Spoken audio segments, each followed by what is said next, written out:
Morning, my name is Ron Morris. This is Moving Forward TV, your local real estate and mortgage update. And I am Delynn Gaston. Thank you for joining us today. This week and over the next couple of weeks, what we've decided to do is break down exactly what goes into a mortgage approval so that your buyers will know exactly what to bring and why and all of that, so that everybody's on the same page. We feel that the better we can educate all of you, your buyers, your sellers, everybody out there involved in the transaction, the quicker, the smoother, and the easier our recovery will go. And this week we're going to talk about documentation. And there are really three areas of documentation that we're going to go over one at a time. One is your personal identification. Two is your asset documentation. Last but not least would be the income documentation. Okay, let's first start with personal identification. Obviously, we need a copy of the driver's license, social security card, and or green card, both sides, if that applies. That's pretty simple. We have to identify who is actually buying the house. Okay, the second category is going to be asset verification, which can get a little involved. In a nutshell, what we're going to need, what the underwriter's looking for, is the last 2 months bank statements, checking and savings. What they're looking for on that is any unusual deposits, any overdraft fee, something like that. We're going to need the last 2 months, and as we've reiterated many, many times, all pages. All it's pages. Very, very we have important. to have all pages. And again, they're going to look for things like large deposits. If there's a large deposit, and large deposit is anything over and above a paycheck. So if we see a direct deposit from your employer going in, and then in addition to that, there's like a $1,000 counter deposit. Where did it come from? That's what they want to know. Right. They want to know where it came from, and we have to document it. It's no good just saying, oh, my brother gave me that. We need to get a copy of your brother's check showing that he gave you that money. We have to get a copy of a gift letter of him saying that he's not expecting repayment on this. There's a lot that goes into it, so please, please, please give us a call when that kind of thing comes up so that we can guide you the best and easiest way to do that. And they call that source and seasoning in the industry, and that's something we just need to document and verify where that asset or where that deposit came from. Really what the underwriter's looking for is, was it a loan? Because if it was a loan, we need to know that. We need to add it into the debt ratio to make sure you're okay with that. Playing along those lines, we also need any 401s, IRAs, stocks, bonds, anything, any kind of asset that you have. Let us know. And again, all statements, the last 2 statements, whether it's a quarterly statement or a monthly statement, we need all pages of all of those bank statements. Yes. Okay, and the third verifications that we need to do is income, and this is the big one. Absolutely. A lot of different forms of income out there. Let's start with the very basic, everyday wage earner income. We will need copies of your last 2 pay stubs in most cases. They want it to cover the last 30-day period. So if you get paid weekly, I need 4 pay stubs. If you get paid every other week, I need 2 pay stubs. 30-day period. The full stub. And just bear in mind real quick, if it's a small company you work for and it's a handwritten, then we need the canceled check. Right. If there's no pay stub and a payroll record. We still do see those, believe it or not, out there, but most of the time, there's a pay stub. We also need W-2s and tax returns for the last 2 years. 10.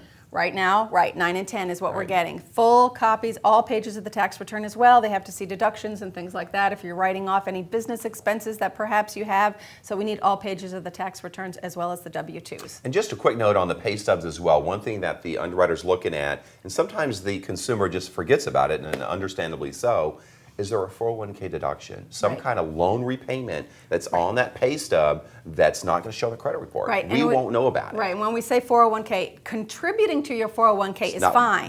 But if there's a loan against your 401k, or maybe you have a credit union loan, something that comes automatically out of your pay stub, maybe alimony or child support or something like that comes automatically out of your pay stub, that's what we need to say. Next area of income is child support / alimony. If you're receiving child support, or even paying it for that matter, we're going to need the complete divorce decree and settlement statement. In reference to counting child support as income, it needs to continue for 3 years before we're allowed to count that income. And that's a full 36 months from the day of closing. Right, and typically how we do that is a couple ways. Number one, the divorce decree is going to state till age typically 18, and we need copies of birth certificates. We need to document how old the children are so we can determine whether we can count that income or not. Okay, the next type of income is rental income. If you have a rental property out there, they're going to look at your Schedule E on your tax return for the last 2 years, and they're going to average that. We are allowed to add back in a few things, depreciation, things like that, but that's how they're going to determine the rental income coming in. They will also need a copy of the current lease. I was going to say that. And sometimes a copy of the security deposit check if it's a new tenant that you're just getting. Right. And keep in mind that they will it could be to your benefit to give us a copy of the current rental agreement. If you've rented it out for the last 2 years at $1,000 a month, now it's $1,250, get us that new rental agreement and we should be able to utilize that too. So just kind of keep that in mind as well. And now, all of that being said, that is if you have an existing rental property. Correct. What we are finding a lot lately is people who are moving out of their current residence that Right. they have been living in, and they are going to rent this property and buy a new house. So it's a brand new rental property for them. Right. Now, we touched on this a few weeks back on a couple of other shows, Right. but basically how this happens is unless you have proven, and we can prove, 25 to 30% equity in your current home, then we cannot count any rental income to offset your mortgage payment. Basically, we have to hit you with the whole mortgage payment debt on the existing house, unless you do have 25 to 30% equity. And how we prove that is we have to get an appraisal on that property as well. And just to give you a little information on the reason behind that is there has been a rash of plethora. strategic A foreclosures. So I what like that word. some people are doing that are upside down. They don't have that equity. They qualify for the new property, move in, and walk away from the old one. Right. So this is a way the lender's trying to help prevent that, slow it down, and anyway, that's the reason behind that. Just want to share that Keep with that everybody. in mind. Okay, our next area is pension/retirement income. Those lucky retiring Which I people. can't imagine. 401k, IRA, something along those lines. Again, we need verification that that money is coming in. Typically, Right. we're seeing it's going into a bank account, so copies of the bank statements are going to suffice for that. But we need either the year-end statement, typically it's a 1099, and we need a copy of the asset itself, something showing that that income will continue for at least 3 years. Right, so if they're pulling $1,000 a month out, we need to make sure that that's going to last at least, Right, he has right. enough in there to last the next 3 years. So again, Also- all pages of those statements. All pages.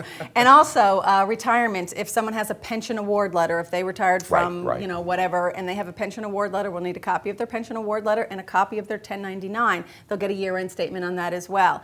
And the terms and conditions of the pension and how it works, because some pensions, you know, it depends on how it was set Right, up. right. It might only go for 5 years, they take a lump sum kind of a thing, or it might continue for 20 years. So we need the terms Just and need documentation conditions. on that. Exactly. All pages of everything. And finally, Social Security income, Social Right. Security, disability, that kind of thing. What we will need, now normally that is a monthly, so we will need a copy of the check. If you get direct deposit, we need a copy of the last 2 Bank bank statement statements, again. seeing the direct deposit from Social Security go in there. Also, at the end of the year, you also receive a 1099, usually that yellow form, saying how much you earned. We need that for the last 2 years, just like a W-2, as well as Actually, your I'm sorry, go ahead. your Social Security award letter. letter. We talk over each other all the time. Have you noticed? Your Social Security award letter, which says that next year you're going to be making 3 cents more than you did this year. And You know I that just one? read there's a new guideline just coming down. I can't believe I read this, but I did. There's a guideline in reference to Social Security income that you have a note from the doctor that you're going to live for the next 3 years so they can count that income. Okay, that's a joke. It's a bad joke, but it is a joke. But that may come down. We'll see. We're thinking pretty soon. On to our movie challenge this week. We have to congratulate. Vern English Yes. with, who's Keller Vern Williams. with? Keller Williams won the movie challenge last week, which was Groundhog Day. Groundhog Day. Great movie. Awesome Good job on movie. that, Vern. We'll make sure to get that out to you. And here is this week's challenge. And you will know my name is the Lord when I lay my vengeance upon you. Remember, the first person to email us the correct title to that movie will win A gift card of your choice. Something like that. And please remember to blog us down below. I think we Comments. have that Facebook, Twitter, Yes, we have LinkedIn all of those. kind of thing. Put us out on your social networking. We're on ours. If you like the show, please forward it on to a friend, a buyer, a seller, somebody like that. And I Let's think get this was a everybody- really good show for the realtor partners out there Yes. to forward to your buyers. Yes. So at least when their mortgage person is getting in touch with them about They're gonna all say the different thanks. documentation, they'll go, okay, I understand Oh, why they need that Heads now. up. Please visit our sponsors over here. We really appreciate all of them sticking with us all this time. Thank you guys for watching. That's our show this week. We are. Moving forward, see everybody next week. Bye-bye.